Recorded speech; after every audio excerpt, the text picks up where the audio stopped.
ऐसे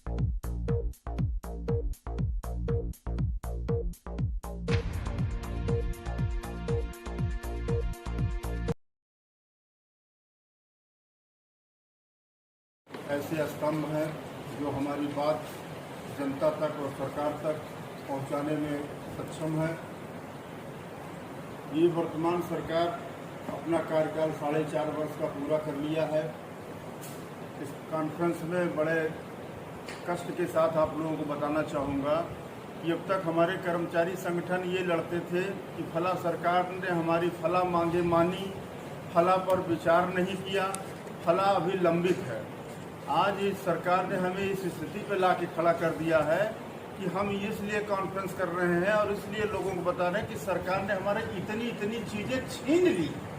ये बहुत ही शर्मनाक बात है लोकतंत्र में और इस देश के लिए भी कि जहां पर सरकार का सिपाही सैनिक हम ही लोग हैं, कर्मचारी, शिक्षक, अधिकारी, पेंशनर्स, हम ही लोग सरकार की नीतियों को जन जन तक पहुंचाते हैं, उसका क्रियान्वयन करने में अपना खून पसीना बहाते हैं, बच्चों को शिक्षित करके समाज को इस योग्य बनाते हैं कि वो आगे चल के समाज का, देश का प्रतिनिधित्व कर सके।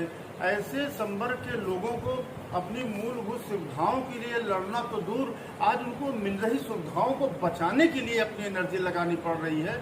इतना दुर्भाग्यशाली समय वर्तमान समय में आ चुका है। तो हम लोगों ने एक प्रेस कॉन्फ्रेंस में आप लोगों को देंगे, हम प्रेस विज्ञप्ति भी बनाए हैं, पढ़ के भी सुना दे रहा हूँ आप लोगों को कि वर्तमान सरकार के 4.5 वर्ष के कार्यकाल में कर्मचारी व शिक्षकों को लगातार क्षति पहुंचाई जा रही है। प्रदेश के लाखों कर्मचारी व शिक्षक अपने भविष्य को लेकर चिंतित हैं और पुरानी पेंशन बहाली की मांग कर रहे हैं, क्योंकि नई पेंशन के नाम पर उनके वेतन से करोड़ों रुपए की कटौती करके शेयर बाजार में झोंका जा रहा है और सरकारी कर्मचारियों के सेवानिवृत्ति के समय सुनिश्चित पेंशन देने की जिम्मेदारी लेने को सरकार तैयार नहीं है। प्रदेश के कर्मचारी व शिक्षकों का 18 महीने के महंगाई भत्ते का लगभग 10,000 करोड़ रुपए सरकार डकार गई है। नगर प्रतिकर भत्ता, स्वैच्छिक परिवार कल्याण भत्ता, कंप्यूटर भत्ता, परियोजना भत्ता, द्विभाषी भत्ता समेत 10 से अधिक भत्ते सरकार द्वारा समाप्त करके कर्मचारी व शिक्षकों के पेट पर लात मारने का काम किया गया है। 45,000 वेतन पाने वाले शिक्षा मित्र को आज 10,000 पर लाकर भुखमरी के कगार पर कर दिया गया है। हजारों शिक्षा मित्र अवसादग्रस्त होकर के आत्महत्या भी कर चुके हैं। अनुदेशकों का मानदेय 17,000 से घटाकर 7,000 कर दिया गया है। प्रदेश के वित्त विहीन विद्यालयों में कार्यरत लाखों शिक्षकों का मानदेय समाप्त करके उनके परिवार के साथ कुठाराघात करते हुए उनके सामने रोजी रोटी की समस्या खड़ी कर दी गई है। कस्तूरबा गांधी बालिका विद्यालय के 2,000 से अधिक शिक्षकों को नौकरी से निकाल दिया गया है। बेसिक स्कूलों में प्रधानाध्यापकों के 1 लाख से अधिक पद समाप्त करके शिक्षकों की पदोन्नति के अवसर समाप्त कर दिए गए हैं तथा मुख्य सचिव उत्तर प्रदेश शासन के बार निर्देश देने के बावजूद भी कर्मचारियों की पदोन्नति नहीं की जा रही है। कलेक्ट्रेट को विशेष प्रतिष्ठा प्रदान करते हुए ग्रेड वेतन उच्चीकरण के संबंध में राजस्व परिषद उत्तर प्रदेश की संस्तुति के उपरांत शासन ने माह जनवरी 2019 में इस आशय का अंतरिम पत्र जारी किया कि इस मांग को कैबिनेट में ले जाकर के शासनादेश निर्गत किया जाएगा, जो आज तक अभी तक इन्होंने शासनादेश निर्गत नहीं किया, जिससे कर्मचारियों में काफी रोष व्याप्त है। प्रदेश के कर्मचारी व शिक्षक का धैर्य जवाब दे रहा है। कोई भी सरकार जो बनती है वो जन कल्याण के लिए बनती है और जन कल्याण में जहां आम जनता शामिल होती है वहां कर्मचारी या शिक्षक वर्ग भी शामिल होता है। लेकिन बड़ा दुख है कि जो वर्तमान सरकार है ये कल्याणकारी नीति ना रखते हुए विनाशकारी नीति अपनाए हुए है। पूरे प्रदेश का कर्मचारी और शिक्षक पुरानी पेंशन बहाली के लिए इनसे मांग कर रहा है, लेकिन ये पुरानी पेंशन बहाली ना करके उनके वेतन से करोड़ों रुपए हर महीने काट रहे हैं और वो शेयर मार्केट में लगा रहे हैं और ये भी गारंटी लेने को तैयार नहीं है कि उनके रिटायरमेंट के बाद उनको कुछ पेंशन देंगे। इस देश में और प्रदेश में महंगाई चरम पर है, लेकिन इस प्रदेश के लाखों कर्मचारियों का 18 महीने का महंगाई भत्ता इन्होंने काट लिया, जिसकी धनराशि 10,000 करोड़ है। 10,000 करोड़ से अधिक के कर्मचारियों के महंगाई भत्ते का भुगतान इन्होंने रोका हुआ है। इस महंगाई में 45,000 वेतन पाने वाला शिक्षा मित्र इन्होंने 10,000 पर लाकर के खड़ा कर दिया।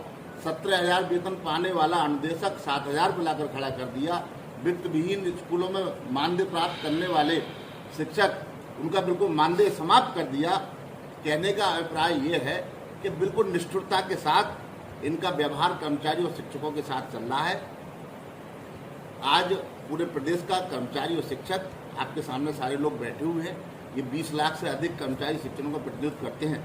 इन संगठनों ने मिलकर के कर्मचारी शिक्षा अधिकारी पेंशन अधिकार मंच का गठन करके अपने संघर्ष का आह्वान किया है। अभी ये चरणबद्ध तरीके से संघर्ष हम लोगों ने घोषित किए हैं और यदि इसके बाद भी सरकार नहीं जागती है और कर्मचारियों को जो मांग पत्र जारी कर रहे हैं, यदि मांग पत्र के अनुसार हमारी मांगें नहीं मानती है तो बड़ा आंदोलन भी हो सकता है और इस बार हम लोग राजनीतिक निर्णय भी लेंगे।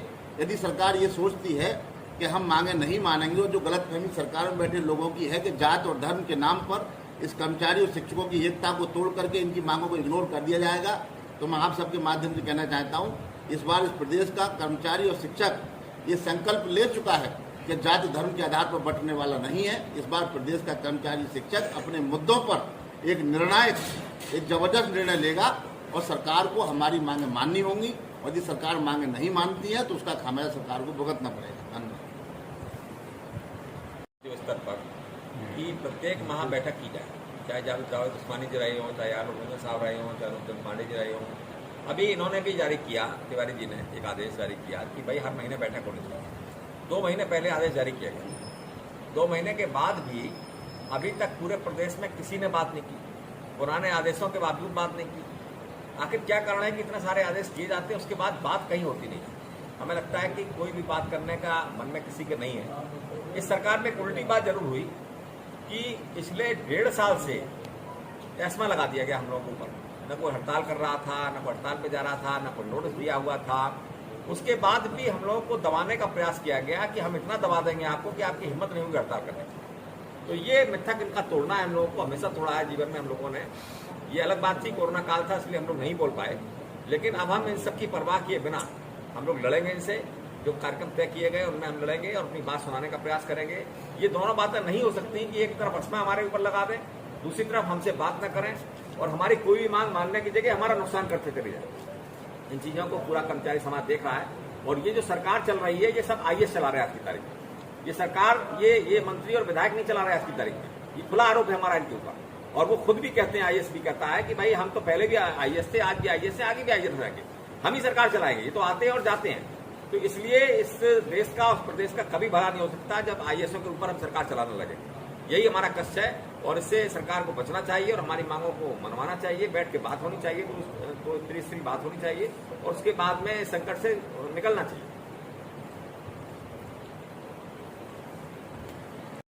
आज जो एक प्रेस वार्ता हुई उसके बारे में बताओ। देखिए, वर्तमान सरकार के समय में हम लोग 18-19 से लगातार आंदोलन कर रहे हैं और अपनी मांगों को लेकर के सरकार के सामने गए, लेकिन जो मांगें हमारी थी सरकार ने उनको मानने के बजाय कल्याणकारी नीति अपनाने की विनाशकारी नीति सरकार अपनाए हुए हैं। जब वर्तमान मुख्यमंत्री जी सांसद थे तब उन्होंने खुद तत्कालीन प्रधानमंत्री को लिखा था कि पुरानी पेंशन बहाल होनी चाहिए। आज पुरानी पेंशन उन्होंने बहाल नहीं की। इस देश में महंगाई चरम पर है और प्रदेश के कर्मचारी और शिक्षकों का 10,000 करोड़ से अधिक का महंगाई भत्ता इन्होंने रोक रखा है। हमारे बेसिक शिक्षा में जो शिक्षा में 45,000 वेतन पाता था उसको इन्होंने 10,000 पर ला दिया। अनुदेशक जो 17,000 वेतन पाता था वो 7,000 पर आ गया। वित्तहीन विद्यालय का शिक्षक जो मानदेय पाता था उसका इन्होंने मानदेय समाप्त कर दिया।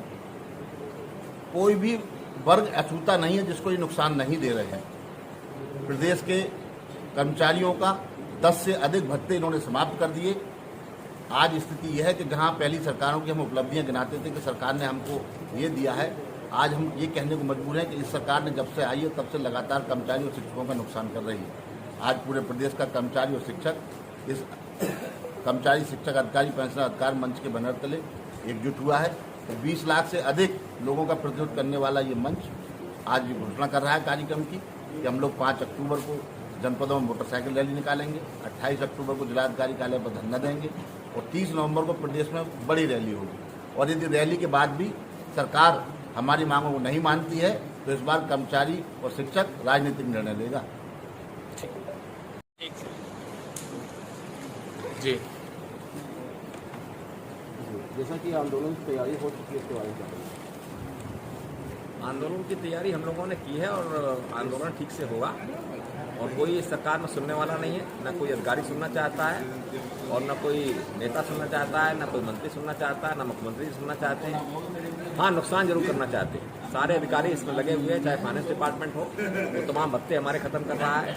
जो हमको मिलता है, जो वेतन के साथ मिलता है, वेतन की तरह मिलता है, उनको सबको कैसे चला रहा है। रात दिन हमसे काम भी लेना चाहता है। तमाम विभाग आप देखिए, चाहे लोक सेवा आयोग में मैंने सूचना मंगाई थी अभी, तमाम विभाग में 50% पद रिक्त पड़े हुए हैं। सूचना का अधिकार में बता रहा हूँ आपको। और उसके बाद में भी हम लोग ओवरलोड होकर काम कर रहे हैं। उसके बाद भी जब देने की बात आती है तो देने में आनाकानी करते हैं लोग और छीनने का काम करते हैं। इसलिए पूरा प्रदेश अपनी बात कहने के लिए तैयार है, हमारा कर्मचारी समाज। और कहीं ना कहीं दो टूक बात होगी। अगर बात नहीं होगी तो जैसा बताया अभी कि राजनीतिक निर्णय हम लोग करेंगे इस बार।